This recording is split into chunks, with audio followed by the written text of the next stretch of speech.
Okay, hey you guys, I'm back at it again, and I'm going to talk to you guys this time about MEPs. In my last video, if you have not seen it, I talked about the different branches, what made me choose the Navy, job selection, and yeah, all that stuff. So go ahead and take a look at that one if you haven't already. But in this video, I'm going to talk about MEPs and what happens during processing day. So it's pretty exciting. I was nervous about it. The first thing I did was pack. When you pack, please make sure you pack light. I mean, they have a pool. They have also a gym. So if you want to work out, if you want to do that kind of stuff, you know, pack clothes accordingly, you know, if you want to. But for me, we arrived there exactly at 8 p.m. Well, no, not 8. Around 6, 7. So it was a little late. I didn't feel like at that time, you know, going to the gym or going to swim. But, you know, if you're one of those people, especially if you're about to ship out, then, you know, make sure you do that. So, yeah. Okay, so girls, make sure when you pack your panties, please, once again, because it could disqualify you from processing that day. Make sure that you wear regular panties. No cheeksters, no cute stuff, no lace, no see-through, no none of that. Regular cotton granny panties. Trust me, you know, like, it's gonna be worth it in the end. You're only wearing it for that one time. You know, if you have, you know, monthly panties, if you get my drift, then wear those. But I had a couple of people, there was 2 people in my group who wore the boxer briefs, you know, the boy short, girl boxers or whatever. One of them got sent home. So, you know, like, make sure that, you know, I don't know if you want to risk it. If you don't, then please just wear regular panties. You know, like, just, you know, do what you can with that. Alright. And the next thing I'm going to talk about is actually going to the hotel. So either you drive yourself to the hotel or your recruiter drives you. My recruiter drove me. Once you get to the hotel, you're going to check in with MEPs. What you do is you give them your ID. You sign a little paper. They give you a room key. Alright, so with this room key, it's very important that you keep both pieces of the room key. That you have like the little slip that it goes in or whatever. That's going to be your dinner card type thing. So yeah, you're going to use that for dinner. And then your actual room key is used for breakfast. That's when you turn it in for breakfast. Just FYI, a lot of people lost theirs. I personally didn't go to dinner. So I end up just giving somebody my outside piece because I already had dinner before I went to MEPs. So, you know, just make sure you keep up with it. Alright, so with that being said, you sign in. Oh, you have a briefing video of what you're going to expect at MEPs the next day at 8 p.m. It just explains everything that I'm probably going to explain to you. Yeah. So I think it's like 8 steps that you have when you go to MEPs. So I'm going to try to explain them to the best I can today. So when you go there, so you wake up. Okay, wake up call is at 4:15. I suggest you talk to your roommate, try to get a schedule going, because you know, 15 minutes to get ready with 2 girls. Yeah. So I woke up at 4. She ended up waking up also at 4. I think she ended up getting up. That wasn't the original plan, but she ended up getting up because I was kind of loud. And I just got ready. I was first in the bathroom, did what I had to do, got out. She went in after me. She was already dressed. She already had her hair done. I unfortunately still had to do my hair, so it took me a little longer. I ran over the time that I was supposed to be downstairs at 4:30. I think I got down there at like 4:45. Just me being me. But that didn't really, like, they didn't really say nothing about it, but it did lower my choices of breakfast options. So don't eat bacon, don't eat sausage. It could go up on your blood pressure. You don't want that. They will send you home. They will disqualify you for that moment. So make sure you don't eat anything that's high in salts, because you don't want that, of course. Yeah, so after that, you eat breakfast. They put you in 2 lines. After you get in your 2 lines, it's processing and then ship out. So you get on your buses or whatever. It could be a little messed up. I don't know. I don't remember how we got on the bus. I think all shippers were on one bus and all the all the processors were on another bus, but then I think, you know, they started losing space, so some of them came on our bus. But yeah, I don't really remember necessarily. It was 4 in the morning, so please forgive me. But yeah, that's that. You get to MEPs now. You're still in your 2 lines. They put you in your different branches, so you know, Navy, Army, whatever it is that you are in. So that's how that went. You put your bag on the little conveyor belt. It goes through. Put it in the bag room.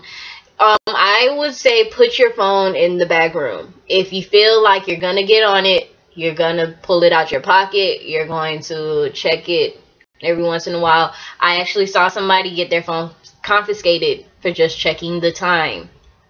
You don't want that. You don't want to be in trouble, period, when you're there. So, you know, just do what you have to do. It's only like 1 day, so you'll be okay, trust me. Yeah, so that's that. After you do that, the first thing you do, you go into the waiting room. They give you a briefing, rules, all that. And in that room, you have the different branches office. So you have Coast Guard, National Guard, Army, Marines, Navy, and Air Force. All of them are in one big room in your waiting room. So it's kind of cool because you're in there with a whole bunch of different people. That's also how it goes when you're at the hotel. You're going to be in the hotel with everybody. You know, it's not like, oh, 1 floor Navy, 1 floor, because that's how I thought it was, but it's not. So you're gonna be all mixed up. So yeah, meet new people, make friends. I mean, don't expect to like know them forever and ever, but you know, like, just make yourself comfortable, I guess. And from there, after you get your paperwork from whatever branch that you're in, then you go straight to blood pressure. That's where, you know, if you ate bacon, they will know. They take your blood pressure. Oh, if you're going to eat bacon, just drink a lot of water. So yeah, if you're not one to drink a whole bunch of water, I don't know what to tell you. Oh, another thing, pee when you wake up. As soon as you wake up, pee. And after that, hold your pee.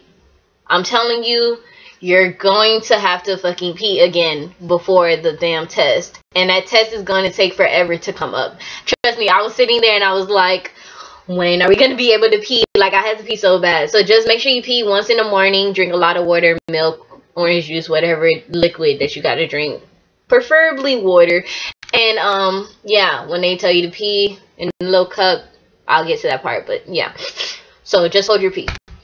But before we get there, you go into, after they take your blood pressure, you go into the little room, medical waiting room. They do vision, hearing, and then you go, well, the girls went into a little room where they actually did the pee test, and they kind of had like a little survey type thing going on where they ask you about, you know, your not really sexual history, but like abortions, pregnancies, things like that they kind of just want to know.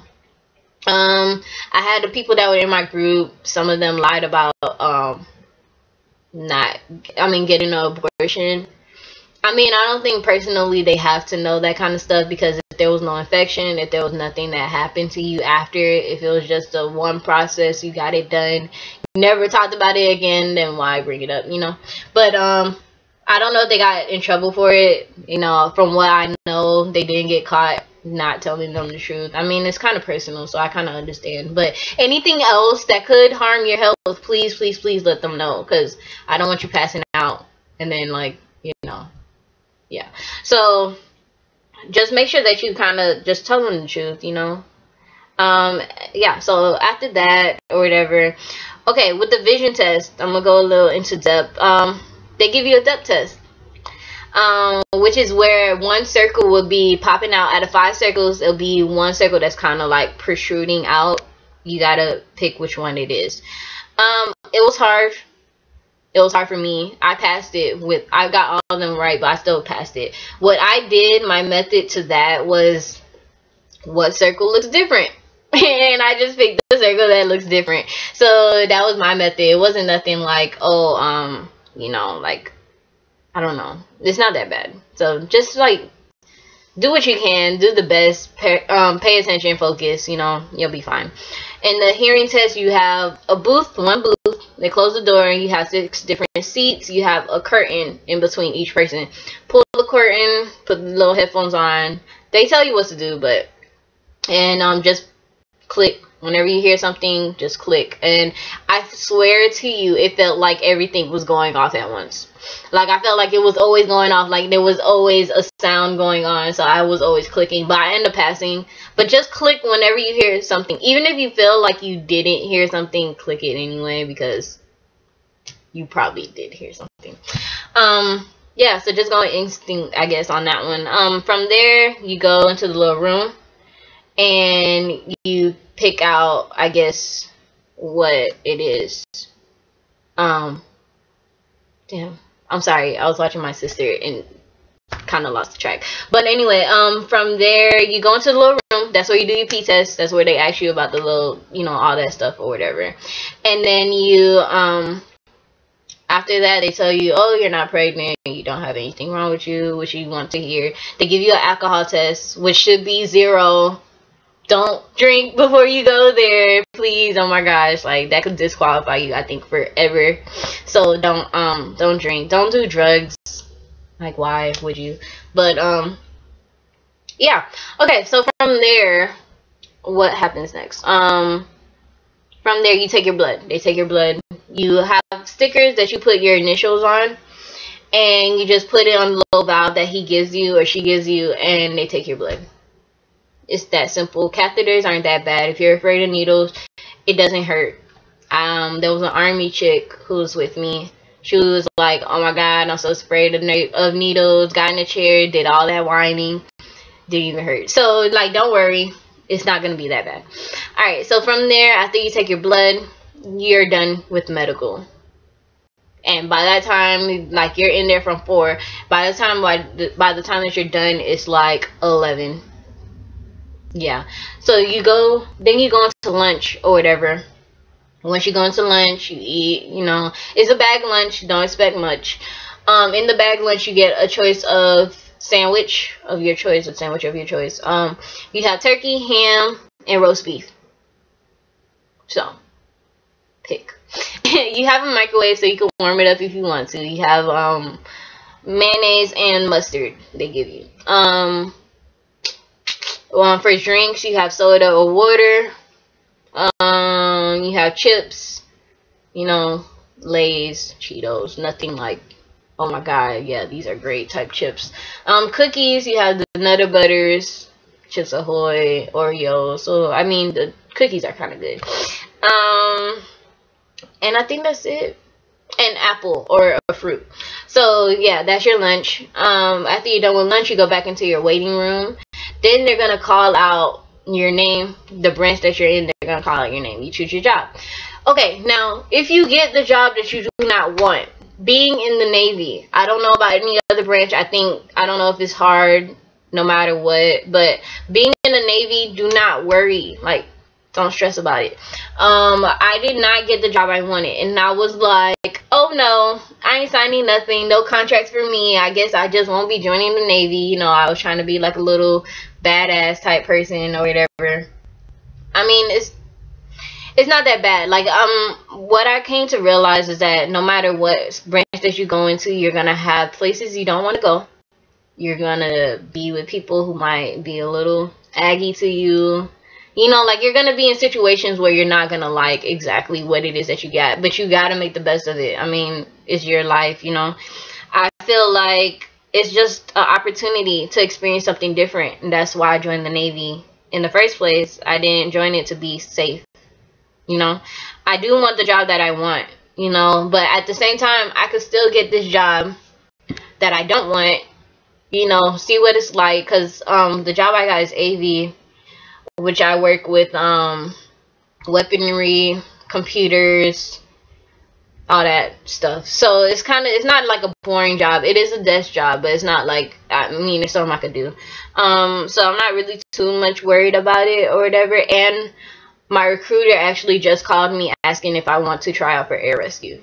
And I'm going to try out. I mean, I'm just going to try it, you know, like, try everything that I can. You know, I'm not saying, like, I am going to be able to pass it, because air rescue, it takes a lot of work. It is a special force job. I got good scores on my ASVAB. So, it is a special force job, or special operations. job or whatever. So it's not gonna be easy. I know it's not gonna be easy. So I'm not training at all right now.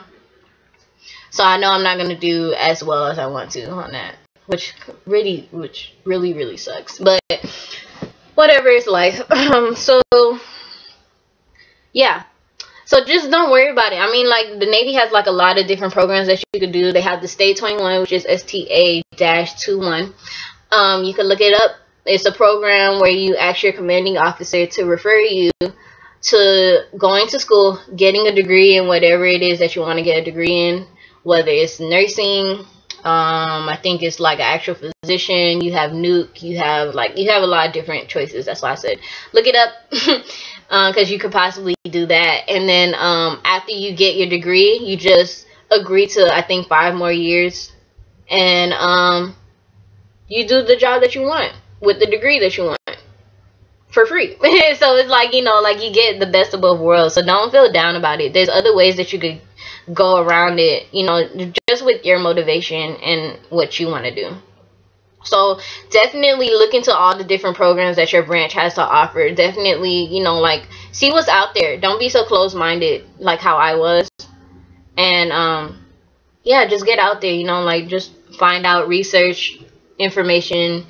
And if you did all that you can, then you'll feel a lot better about whatever it is that you're possibly going to go into. So that's my advice on that with the whole job situation. But you pick your job. After you pick your job, sign the contract that they give you, agreeing to however many years. They give you your ship out date. Mine's is September 9th. I'm ready. So yeah, they give you your ship out date or whatever. And then from there, excuse me, from there you go into this other room. It has like 2 computers and like just tables with chairs or whatever, and then you have like the little survey where you could tell them, oh, how was your experience at MEPs? You don't have to take it. I took it just cause. But yeah. So and then you go into this little room, has all the different flags in there, the American flag or whatever, and then you sworn in. So then you become an actual official sailor, an actual airman, marine, whatever it is that you are. And yeah, so after that, you are now officially a part. Well, not, I guess, officially until you, like, ship out. But you are technically in there. You don't get your military ID, so don't look for that. Not yet. Not until after boot camp. I think that's it. That's your day at processing. After that, I was done. There are, if you're an attractive male or attractive female, you're gonna have people that's asking for your number and shit like that. Don't give it to them. I mean, I'm not even gonna talk on that. Do what you want to do, but I feel like it's absolutely pointless because you're never gonna see them ever again. Most likely, you won't be shipping out with that person. So, I mean, it's cool to meet friends, I guess, but to know that they only want to talk to me because they, want to get in my pants. Anyways, that has nothing to do with anything. Give out your number if you want to. Go ahead. But, yeah, so that's about it. If you have any questions, let me know.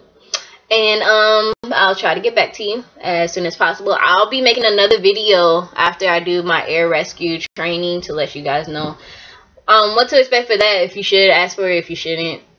But yeah, that's also on the website, so I'm about to go look at that right now and see what it is I have to work on. And that's about it. So that's on Tuesday. Today is Thursday, so yeah. All right, so that's about it. Like I said, questions, let me know. Yeah, so